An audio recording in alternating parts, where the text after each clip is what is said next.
Salut à tous, je reviens dans cette nouvelle vidéo pour vous présenter mes favoris du mois de novembre 2014. Donc je commence tout d'abord par la beauté. Donc premier favori, il s'agit d'un favori qui va concerner mon nettoyage de peau. Donc il s'agit de mon éponge Konjac que j'adore tout simplement puisqu'elle permet un nettoyage en douceur mais un nettoyage en même temps en profondeur. Et que franchement grâce à cette éponge j'ai trouvé que ma peau s'était nettement améliorée. Donc cette éponge je la passe sous l'eau, elle se gorge d'eau. Ensuite j'applique mon nettoyant, je masse en cercle avec cette éponge, je la rince et je la laisse sécher, elle redevient dure comme une pierre et le lendemain vous faites la même chose. Donc là en ce moment elle sèche, je la trouve vraiment très douce, moi qui ai une peau très réactive, elle n'aggrave pas mes problèmes de peau, elle ne me crée pas de plaques. Donc je vous conseille fortement cette éponge si vous avez la peau très sensible. Donc voilà pour mon premier favori beauté. Ensuite, un favori qui va concerner l'état de ma peau désastreuse en ce moment. Donc il s'agit d'un correcteur. Tout simplement puisque ce mois-ci j'ai eu beaucoup de boutons et ma peau n'en fait qu'à sa tête puisque j'ai des rougeurs, j'ai des boutons qui apparaissent quasiment tous les 2 jours. Donc j'ai beaucoup utilisé ce mois-ci le correcteur de la marque W7 donc qui se présente comme ceci. Donc c'est un correcteur avec de l'arbre à thé dedans et comme vous le voyez je l'ai tellement utilisé qu'il n'en reste quasiment plus. Je l'ai adoré tout simplement puisque d'une part il est très couvrant et de l'autre part il est constitué d'arbre à thé, donc c'est vrai qu'il a tendance à sécher les boutons sans avoir besoin d'avoir cet effet gonflé. Je trouve qu'il diminue très bien les boutons et j'ai adoré ce correcteur, donc voilà. Ensuite, un troisième favori beauté, il s'agit d'un blush de chez Kiko, donc de la collection Color Explosion. Donc il s'agit de la teinte 03 Active Mauve, donc qui se présente comme ceci. Donc vous avez tout d'abord le blush plus foncé, le blush plus clair et l'highlighter. Donc moi j'utilise surtout les deux blushs que je mélange ensemble. Et j'adore ces blushs puisque je trouve que la teinte va très bien à la période en ce moment automne-hiver. Puisqu'en ce moment voilà le temps s'est rafraîchi, je trouve que ce sont de très belles couleurs pour cet hiver. Donc voilà pour cette petite palette de blush que j'adore. Ensuite une poudre que j'ai beaucoup portée, il s'agit de la Stay Matte de chez Rimmel. Que j'ai pas mal entamée comme vous voyez puisqu'on voit le fond. Donc je l'ai en teinte transparente, je trouve que cette poudre matifie vraiment bien. Qu'en plus elle ne vous apporte pas un effet de matière supplémentaire puisqu'elle est en teinte transparente et qu'elle ne fait pas blanche. Donc pour moi ce sont des gros points positifs et j'avoue qu'elle matifie vraiment très bien toute la journée. Lorsque je vais en cours elle tient toute la journée. Donc voilà pour cette poudre que j'adore. Et ensuite dernier favori beauté, il s'agit d'un petit vernis de la marque Alessandro comme ceci, qui est un marron top que j'adore. J'avoue qu'au niveau opacité ce n'est pas ça puisque je suis obligée de mettre 2 couches pour qu'il soit vraiment opaque. Mais sinon il tient très bien puisque je fais la vaisselle à la main chez moi et il tient 5 jours. Donc autant vous dire que franchement j'adore ce petit vernis parce que pour moi un vernis qui tient 5 jours c'est vraiment un pur bonheur. On n'a pas besoin de le changer tous les 2 jours et ça franchement c'est très appréciable. Donc voilà pour ce petit vernis. C'est tout pour mes favoris beauté. Donc je passe ensuite aux favoris random. Donc premier favori random, il s'agit tout d'abord de la manchette que je porte en ce moment. Donc que j'ai eu à CA qui vient de la marque Six et que j'ai payé 6 € il me semble et que j'adore. Je trouve qu'elle passe avec tout. Donc voilà pour cette manchette.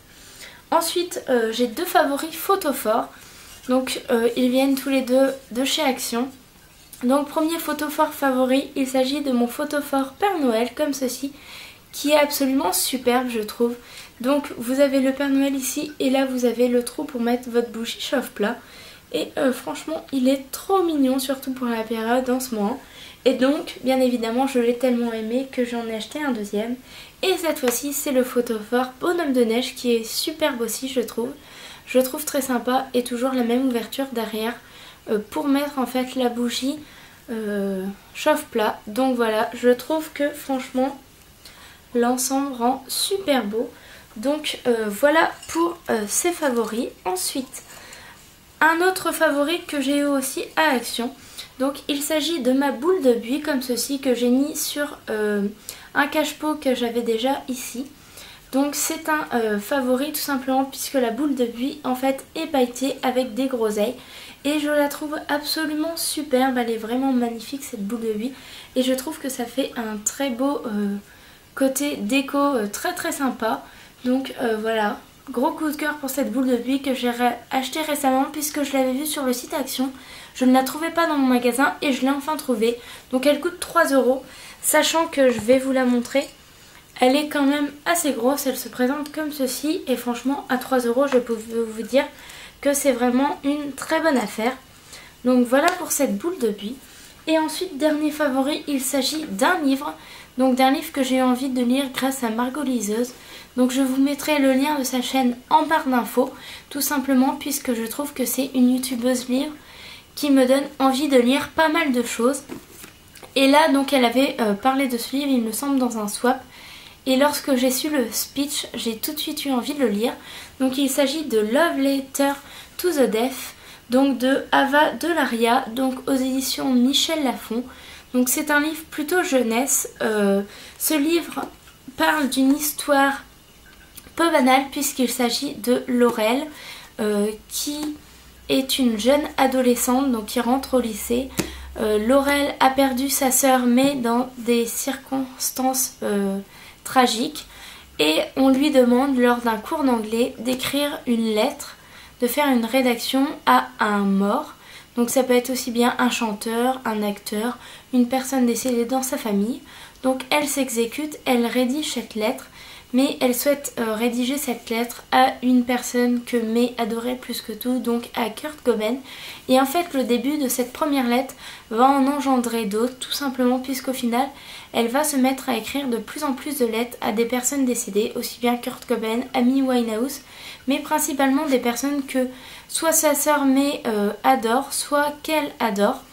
Et au final, au travers de toutes ces lettres, Laurel va se confier de plus en plus, on va en apprendre de plus en plus sur elle, sur des sentiments qu'elle va avoir pour un garçon, sur sa nouvelle école, sur le fait qu'elle se sent délaissée, sur cette souffrance au final qu'elle nous livre à travers toute cette lettre et que je trouve très touchante puisqu'au final, au travers de cette lettre, on sent vraiment la souffrance d'une jeune adolescente qui essaye de se construire, mais qui ne sait pas trop si elle doit ressembler à sa sœur qu'elle adorait tant, qu'elle vénérait même, on pourrait dire, ou plutôt se construire une identité bien à elle, puisqu'au début elle tâtonne un petit peu, et petit à petit en fait on va se rendre compte que au final Laurel va créer sa propre vie et le sujet principal aussi de ces lettres, c'est qu'elle parle beaucoup de sa sœur, mais qu'au fur et à mesure, elle va de plus en plus se confier sur l'accident de sa sœur et que s'est-il vraiment passé ce jour-là. Donc c'est ça aussi qui tient en haleine lors de ce livre. Donc c'est un livre que j'ai adoré tout simplement pour cet écrivain qui a réussi à retranscrire la douleur d'une adolescente qui a perdu quelqu'un de très proche puisque c'est sa sœur, qui a montré qu'au final, malgré que cela a été dur pour elle, elle a réussi à se construire, à se reconstruire. Au final, elle a réussi à dépasser ça malgré qu'au début la douleur l'emportait sur tout. Et au final, je trouve ça vraiment très touchant. J'ai adoré ce livre, je me suis plongée dedans et je l'ai dévoré. Mais je peux vous dire que ce livre, c'est un très beau livre. Déjà, la couverture est juste superbe. Et franchement, je pense qu'il est très rare de pouvoir retranscrire comme ceci la douleur de quelqu'un qui a perdu un être cher. Puisque voilà, ce n'est pas facile d'en parler, ce n'est pas facile encore moins de l'écrire. Mais c'est vrai que moi, quand j'ai vu cette jeune adolescente en pleine détresse et le fait qu'on allait enfin savoir ce qu'il était arrivé à sa sœur, c'est ce qui m'a tout de suite donné envie de le lire. Donc voilà, je vous le conseille fortement. Bon, après c'est une littérature jeunesse, mais franchement, moi qui ne suis plus très jeune, je l'ai adoré quand même. Donc voilà pour ce livre. Donc voilà pour mes favoris du mois de novembre. J'espère que cette vidéo vous aura plu, j'espère que vous allez bien. Prenez grand soin de vous avec ce grand froid.